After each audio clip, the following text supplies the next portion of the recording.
Depuis le 24 février 2022, la guerre en Ukraine a donné lieu à un déluge de propagande dans les médias du système. Refusant de voir les racines du conflit, de l'inquiétude russe face à l'avancée des bases américaines de l'OTAN, aux vexations meurtrières subies par les populations russophones du Donbass, les médias n'avaient qu'une seule phrase vissée à la bouche: la Russie ne doit pas gagner. La belle affaire. Cette phrase incantatoire a fait l'impasse sur tout, à commencer par la nécessité première de réinstaurer la paix. Des gamelins de plateau télé ont péroré sur la situation sur le front qu'ils n'ont jamais côtoyé. Le président Poutine, il est comme Gros Minet, il est là, cette fois-ci je vais me le faire. L'amplitude des erreurs stratégiques commises par le régime Poutine. Je regrette pour ma part que les Ukrainiens aient continué leur tentative de percer. Ils se sont trop entêtés selon vous ? C'est mon sentiment, oui. Ils ont menti sur les pertes humaines colossales subies par l'Ukraine. Ils ont menti sur l'issue inéluctable de ce conflit. Et ils viennent aujourd'hui imputer leur échec aux combattants ukrainiens qui ont été sacrifiés sur l'autel de l'OTAN. Sur TVL, nous avons donné la parole à des experts qui connaissent la situation sur le terrain et qui ne récitent pas les lubies atlantistes dont certaines chaînes d'information en continu font désormais leur fonds de commerce. Qui a dénoncé cette boucherie fratricide depuis plus de 600 jours ? TVL, qui a relaté ces négociations anéanties par le Britannique Boris Johnson en mars 2022 ? TVL, qui a expliqué dès le commencement en 2014, pas en 2022, que l'Ukraine était devenue le malheureux nouveau terrain de jeu américain, son proxy, pour nuire à la Russie, tout en affaiblissant l'Europe ? TVL. Sur TVL, nous avons fait le choix de relayer ni la parole de Washington, ni la parole de Moscou. Sur TVL, nous donnons la parole à la paix. Car sans vérité, il n'y a point d'issue. Sans vérité, il n'y a point de liberté. Mais cette liberté, vous le savez, elle a un prix. Alors pour continuer de vous informer avec honnêteté, j'ai besoin de votre soutien et TVL a besoin de vous et de votre don. Alors aidez TV Liberté, je compte sur vous.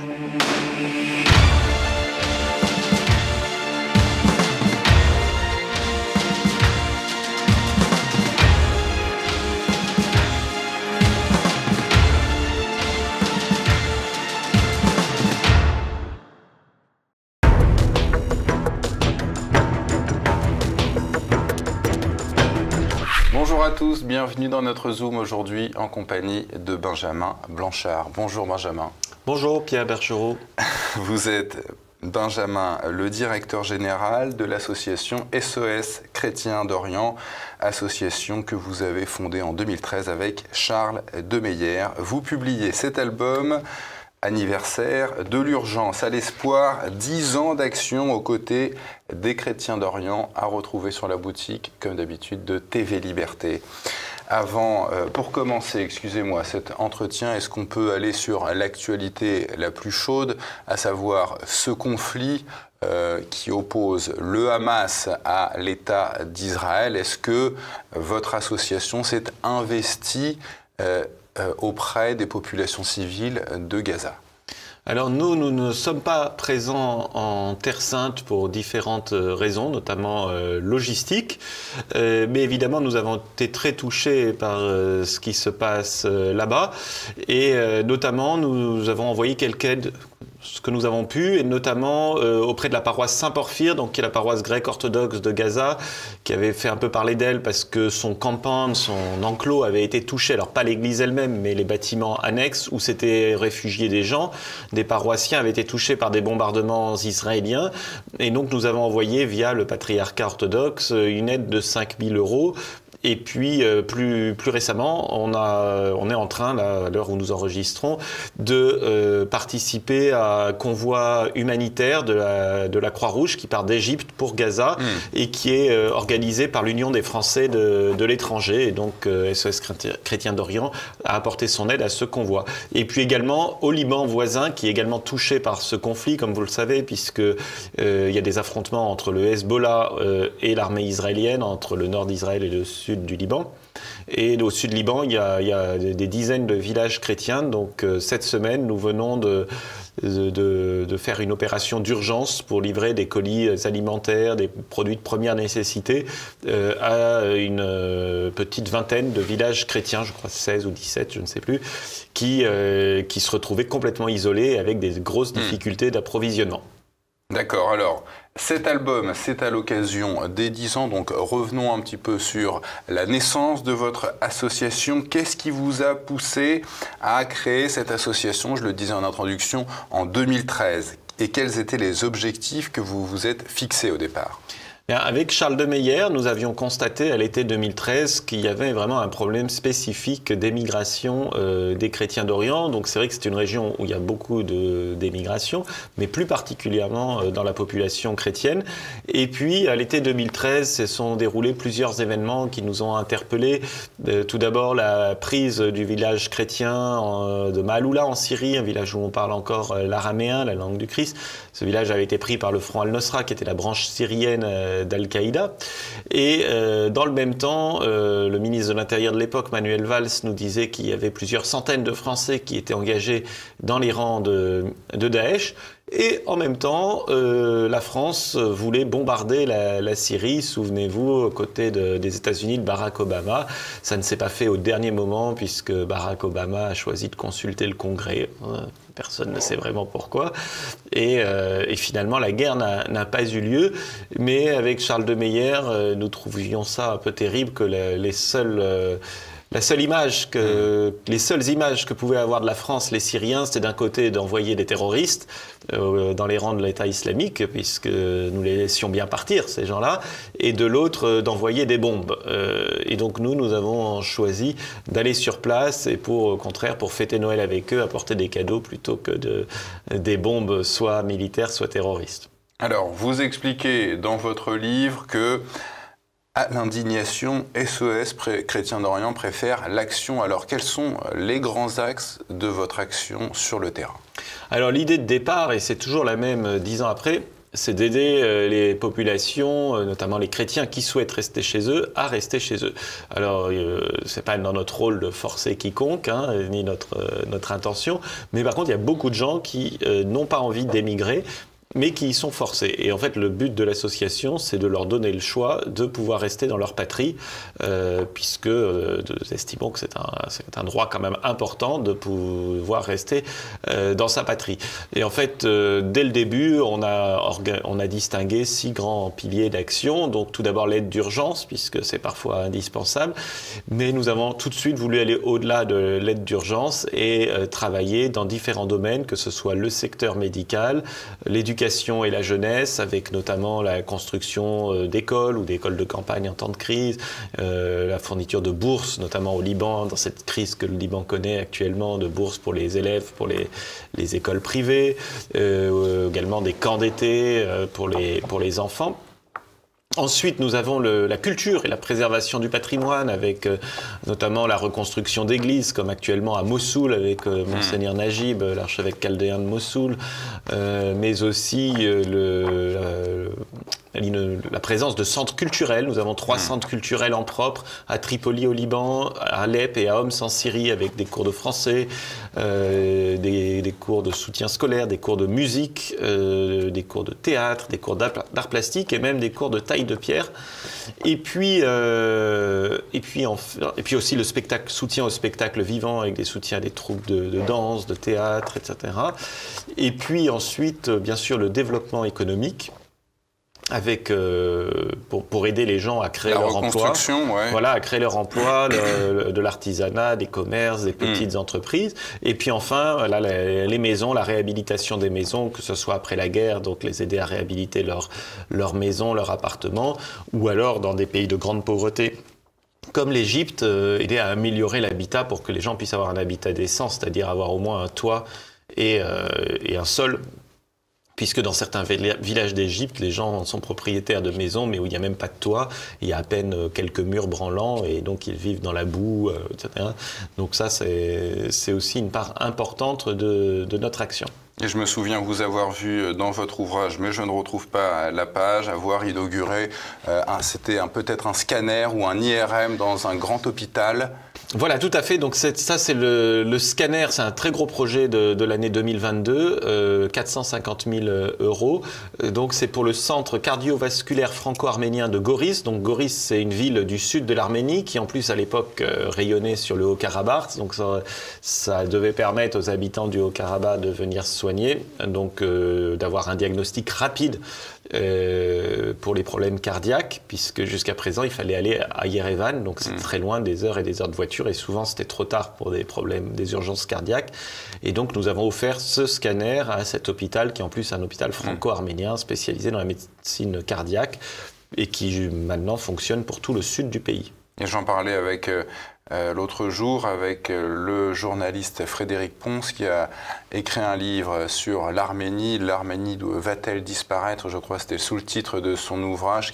Quelle nouvelle avez-vous de ce conflit qui oppose l'Azerbaïdjan à l'Arménie dans le Haut-Karabakh? Je crois que 100 000 chrétiens du Haut-Karabakh ont récemment dû fuir le territoire pour rejoindre l'Arménie. Voilà, donc les 120 000 Arméniens du Haut-Karabakh ont dû fuir le pays. C'est une véritable épuration ethnique, un génocide. Alors c'est pas les gens n'ont pas été massacrés puisqu'ils ont pu s'enfuir, mais il n'y a plus un seul Arménien au Karabakh. C'est la première fois depuis des siècles, voire des millénaires, parce que vraiment la population arménienne était là depuis toujours. Donc c'est un véritable drame. Ils étaient restés là sous toutes les occupations, sous tous les empires, que ce soit l'Empire perse, l'Empire ottoman, l'Empire russe, et là, ils ont été chassés. Mais évidemment, l'Azerbaïdjan ne s'arrête pas là. Alors, ils ont été chassés, il faut dire aussi, avec une certaine... en tout cas, avec l'approbation du gouvernement arménien qui, visiblement, pensait qu'il ne pouvait rien faire, à tort ou à raison, je n'en sais rien, qu'il ne pouvait rien faire d'autre. Et maintenant, ils sont en négociation, donc les deux pays, l'Arménie et l'Azerbaïdjan, d'un traité de paix. Et l'Azerbaïdjan réclame la restitution d'enclaves qui, sur le papier, étaient azerbaïdjanaises, et qui ont été annexées par l'Arménie en 1994, quand il y a eu le cessez-le-feu après la guerre du Haut-Karabakh. Mais il se trouve que l'Arménie a aussi des enclaves en Azerbaïdjan, mais bizarrement, il n'est pas question de restituer ces enclaves.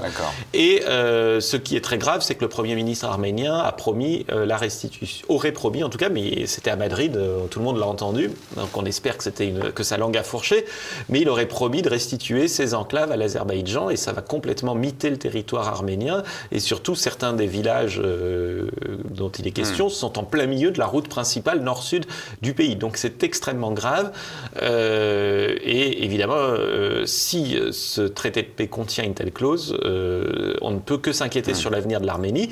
Et puis ensuite il y a le sud du pays, le Syunik, qui est constamment menacé, en tout cas en parole, mais également en acte, puisque parfois l'armée azérie avance de quelques centaines de mètres, de quelques kilomètres sur la frontière, grignote petit à petit, et avec le rêve exprimé régulièrement par le président Aliyev, de rejoindre les deux parties de l'Azerbaïdjan, donc l'Azerbaïdjan, la partie principale, et puis l'enclave du Nakhitchevan, qui est enclavée entre l'Arménie et la Turquie, et qui pour l'instant n'est pas reliée au reste de l'Azerbaïdjan, qui est séparé par ce mince couloir arménien qui s'appelle le Syunik, et que l'Azerbaïdjan rêve de reconquérir. Donc non, la situation n'est pas calmée, et je partage tout à fait l'opinion de Frédéric Ponce qui craint pour l'avenir de l'Arménie. 3000 bénévoles français et étrangers vous ont rejoint au cours de vos 10 années d'existence. 100 000 personnes vous ont aidé dans la mission que vous vous êtes fixée. Est-ce que vous avez reçu de l'aide des pouvoirs publics français et ou de l'Union européenne? Alors tout d'abord, je voudrais exprimer toute ma gratitude envers les milliers de volontaires qui sont partis sur le terrain. Alors bien sûr, la plupart français, mais vraiment, il y en a des 4 coins du monde, des 5 continents, etc. Et puis pour tous les bienfaiteurs qui nous soutiennent depuis tant d'années. Et c'est très touchant de voir que certains sont donateurs depuis 2013, depuis les débuts de l'association. Donc il y a vraiment un vrai esprit de famille dans l'association. Les bienfaiteurs sont très attachés à l'association. l'association, et ça c'est réciproque, et c'est vraiment une grande gratitude que je voudrais exprimer. Donc non, de la part de l'État français, nous avions reçu quelque aide du temps où il y avait la réserve parlementaire, souvenez-vous, jusqu'à ce que ce soit aboli par le président Macron. Donc c'était les députés qui avaient une enveloppe de subventions qu'ils pouvaient attribuer. Donc là, il y avait plusieurs députés qui nous avaient soutenus à l'époque, et sénateurs aussi. Cela n'existe plus, et bien sûr, il n'y a jamais eu aucune aide des pouvoirs publics français, ni même des régions. Nous avions candidaté à quelques fonds dédiés à ce sujet, mais non, nous n'avons jamais eu cet honneur, mais ce n'est pas très grave, puisque nous sommes très contents de notre indépendance, et grâce au soutien fidèle de nos bienfaiteurs, nous arrivons à faire pas mal de projets. Pour l'Union européenne, non, parce qu'on n'a jamais candidaté, donc c'est un peu compliqué, etc. Et puis ce sont des projets d'une taille très importante qui ne sont peut-être pas nous n'avons peut-être pas les capacités humaines de réaliser des projets à plusieurs dizaines de millions, parce que c'est un peu comme ça que sont financés les projets des fonds de l'Union européenne. Donc, pour l'instant, peut-être qu'un jour. Au cours de ces 10 années, dans tous ces pays, d'ailleurs on va les lister juste après cette question, vous avez dépensé, je le voyais, 8 millions d'euros en Syrie, 5,7 millions en Irak, 5,5 millions au Liban. Aujourd'hui, quel est le montant du budget annuel de votre association ? Alors le budget annuel est autour de 7 millions d'euros, auquel il faut bien sûr rajouter la valorisation du travail des volontaires, des bénévoles. Alors déjà c'est obligatoire comptablement, et puis en plus c'est tout à fait moral, parce que leur travail représente quelque chose d'important, et donc c'est à peu près 2 millions par an de valorisation du travail des bénévoles. Mais ça, c'est pas de l'argent sonnant et trébuchant, mais ça compte, et c'est très important. C'est vraiment une des deux jambes de l'association. C'est d'un côté les bienfaiteurs, les donateurs, qui nous permettent de réaliser tous ces projets, et de l'autre, les volontaires qui donnent de leur temps, de leur énergie, de leur bonne volonté pour venir non seulement aider sur le terrain, mais également passer du temps, rencontrer, échanger, prier avec les chrétiens d'Orient. Et ça, c'est vraiment une des spécificités de l'association de SOS Chrétiens d'Orient, et nous y tenons beaucoup. Votre association est aujourd'hui présente dans 9 pays, la Syrie, Irak, Liban, Jordanie, Égypte, Arménie, Éthiopie, Pakistan et Ukraine. Est-ce que vous avez rencontré des difficultés pour aller aider certains de ces pays ? Alors déjà, nous sommes présents en permanence dans 7 pays, puisque en Ukraine et au Pakistan, nous n'avons que des missions ponctuelles qui ont été temporaires, on va dire. Mais dans les 7 autres pays, nous avons des bureaux, pour la plupart. Et dans d'autres, nous sommes en attente d'enregistrement. Alors aujourd'hui, il ne reste plus que l'Égypte, où nous sommes en attente d'enregistrement. Et partout ailleurs, nous avons été enregistrés par les autorités locales. Ça a pris plus ou moins de temps, ça dépend. Mais donc, les derniers en date, c'est l'Irak fédéral et la Jordanie qui viennent d'accepter l'enregistrement. Donc non, nous sommes très bien accueillis par les autorités locales, globalement. Donc en Ukraine, au Pakistan, comme ce sont des missions ponctuelles, on n'a pas peut-être de lien, ni de lien nécessaire pour l'instant, mais dans tous les autres pays, très bien accueillis. En tant qu'association française catholique. Tout à fait, il n'y a aucun problème, et je dois bien sûr remercier les autorités des pays dans lesquels nous travaillons pour leur bon accueil. Je crois que tout le monde a compris que l'association, depuis le temps, que SOS Chrétiens d'Orient, était là vraiment pour faire un travail de terrain, pour aider les populations à mieux vivre, pour les aider à se développer, et non pas pour faire de la politique. Nous ne sommes pas une association qui a pour but de se mêler de la politique intérieure des pays dans lesquels nous travaillons.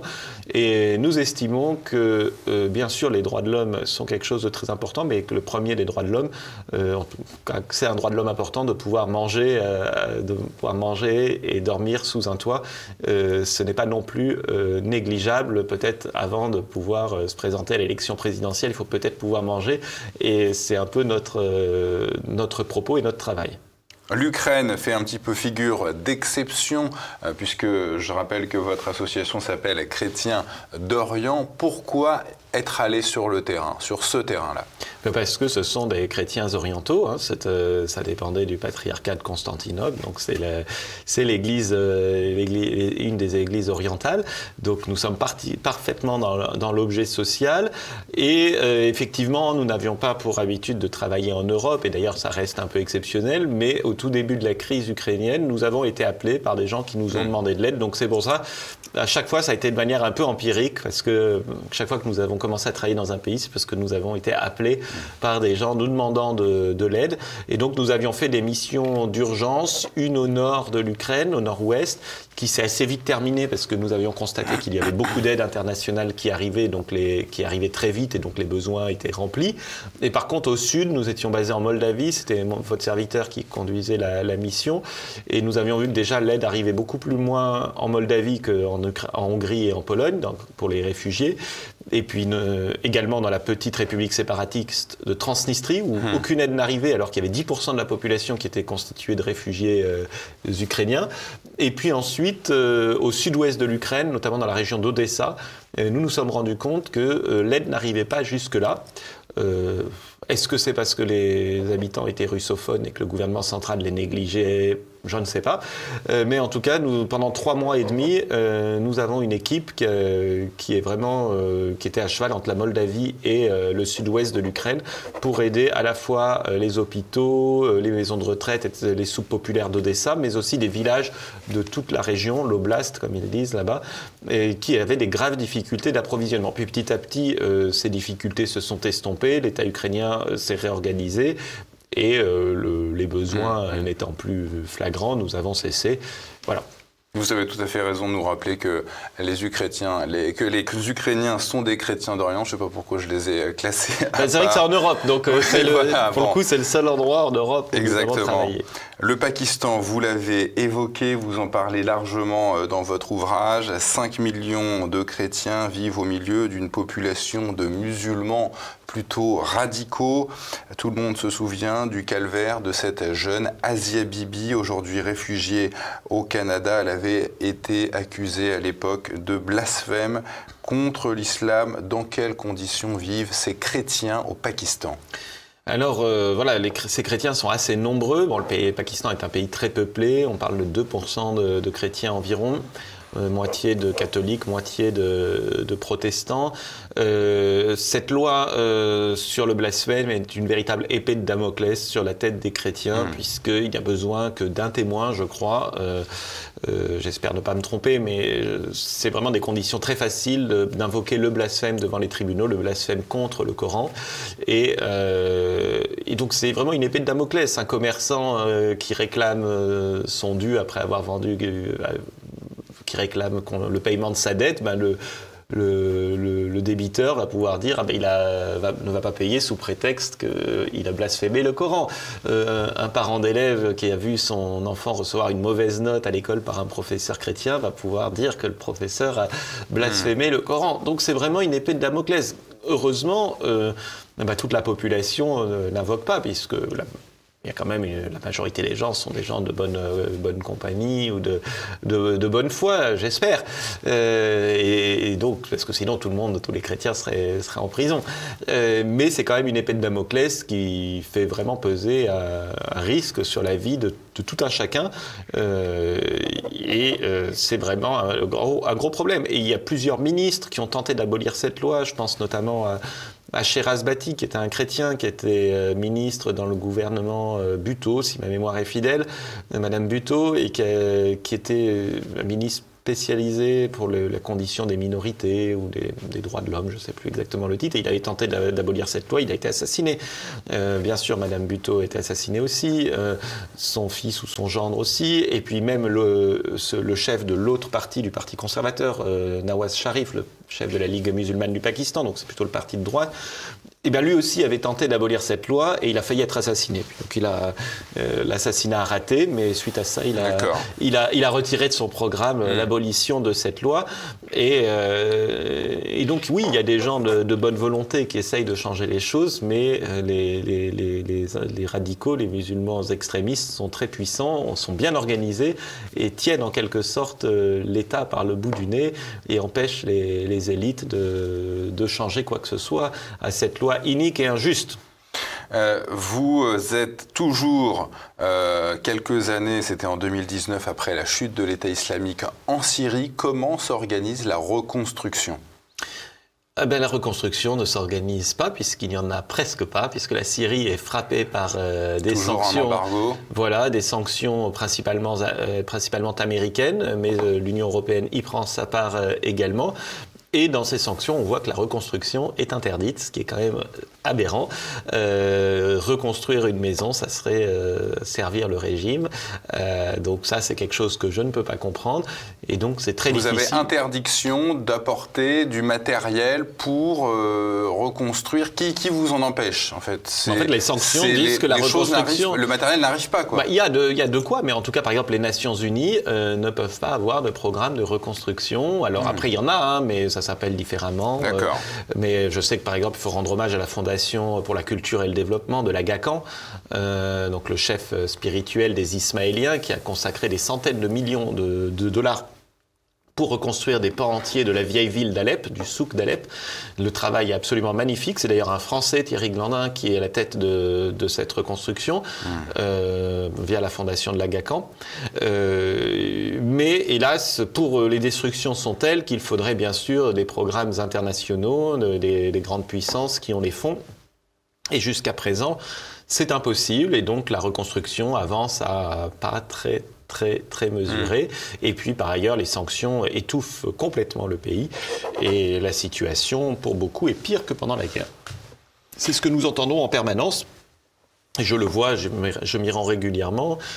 J'y étais il y a quelques semaines pour fêter les 10 ans de l'association aussi là-bas. Et je vois qu'il y a des pénuries de pain qu'il n'y avait pas pendant la guerre.